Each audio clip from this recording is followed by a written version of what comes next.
Buenos días, queridos hermanos.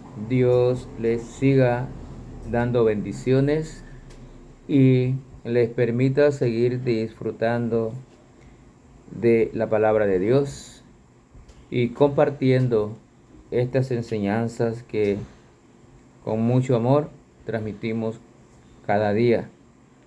Y es un gozo y un privilegio para nosotros poder llegar a todos sus hogares y al entorno donde usted esté. Y le solicitamos que no se quede con esta bendición usted solo. Comparta la palabra de Dios con otras personas. Hoy seguimos en el capítulo 2 de Hechos de los Apóstoles. En la lección anterior vimos la llegada del Espíritu Santo, el cumplimiento de la promesa de el Consolador que llegaba, reflejado como lenguas de fuego, y donde hubieron maravillas y grandes milagros de parte de Dios. Y después de este hecho de la llegada del Espíritu Santo, entonces el apóstol Pedro, lleno ahora del Espíritu Santo, es el que es instruido por Dios para llevar el primer sermón de la iglesia cristiana. La iglesia cristiana que se inició en el aposento alto, allí vimos en el capítulo 1, donde habían reunido a 120 personas unidas, dice ahí, unánimes en oración. Y el Espíritu Santo entonces llegó donde había esa reunión de todos los discípulos, los seguidores de Jesús, que estaban unidos en oración. Hoy vamos a ver los versículos del 14 al 39 de Hechos capítulo 2, pero no vamos a leerlos todos y vamos a ir viendo algunos versículos de este pasaje. Hechos 2, 14 y 15, dice la palabra de Dios. Entonces Pedro, poniéndose en pie con los 11, alzó la voz y les habló diciendo: varones judíos y todos los que habitáis en Jerusalén, esto os sea notorio y oíd mis palabras, porque estos no están ebrios, como vosotros suponéis, puesto que es la hora tercera del día. Pero sale al paso a las acusaciones de algunos que decían que las personas que estaban hablando en lenguas, en idiomas diferentes, estaban ebrios. Pero no era así. Era el poder del Espíritu Santo, y aquí Pedro lo aclara, porque él dice: no puede ser nunca esto, porque apenas es la tercera hora del día, o sea, las 9 de la mañana, muy temprano para que estuvieran ebrios. Así que Pedro inicia su primer sermón, el primer sermón de la iglesia cristiana. Pedro fue realmente un líder que cometió muchos errores. Podemos ver en los evangelios las veces que él era como una persona muy dado a hablar, muy rápido para hablar, y muchas veces se equivocaba. Durante su ministerio, como lo podemos ver en los evangelios, hasta llegó a negar al Señor Jesús. Pero tenemos un Dios perdonador, y Cristo lo perdonó y lo restauró. A tal forma que aquí en Hechos 2, versículo 14, podemos ver el nuevo Pedro, ahora lleno del Espíritu Santo, humilde. Su confianza vino del Espíritu Santo, que hizo de él un predicador enérgico y dinámico. Muchas veces nos quedamos viendo predicadores extraordinarios que han pasado por los púlpitos de la iglesia cristiana y nos preguntamos: ¿cómo puede ser esto?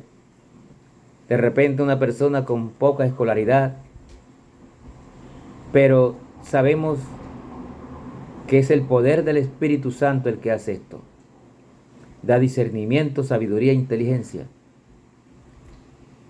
Y no es el grado intelectual de una persona, sino el Espíritu de Dios que mora en él. Aquí Pedro nace como predicador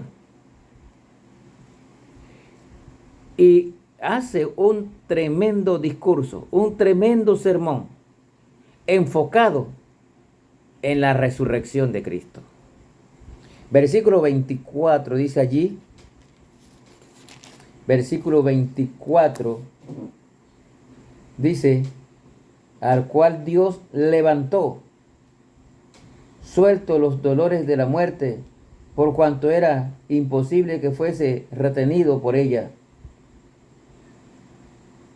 Y el 23 dice, a este entregado por el determinado de consejo y anticipado a conocimiento de Dios, prendisteis y matasteis por manos de inicuos, crucificándole.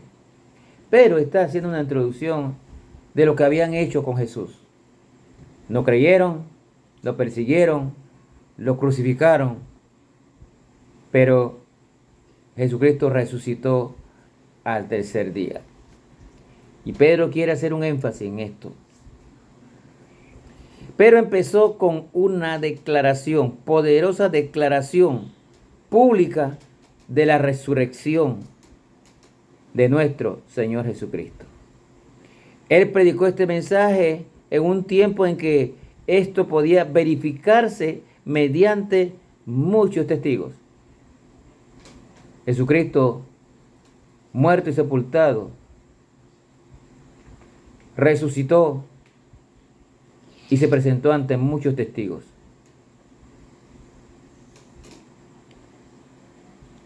Este sermón de Pedro fue una declaración enérgica, porque muchas de las personas que escuchaban a Pedro estuvieron en Jerusalén y quizás vieron u oyeron acerca de la crucifixión de Jesús.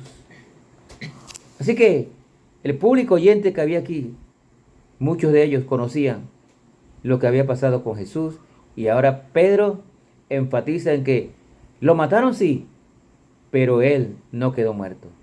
Él resucitó. Ese es el enfoque del primer sermón de Pedro. La resurrección de Jesús fue la última señal de que todo lo que él dijo acerca de sí mismo era verdad. Todo lo que encontramos en los evangelios era verdad. Resucitó. Sin la resurrección no tendríamos razón para creer en Jesús. Mire lo que dice 1 Corintios 15, 14. La resurrección es la base de la vida cristiana. 1 Corintios 15, 14. Dice la palabra de Dios. Y si Cristo no resucitó, vana es entonces nuestra predicación, vana es también vuestra fe. Noten, el punto es la resurrección de Cristo y Pedro lo está predicando.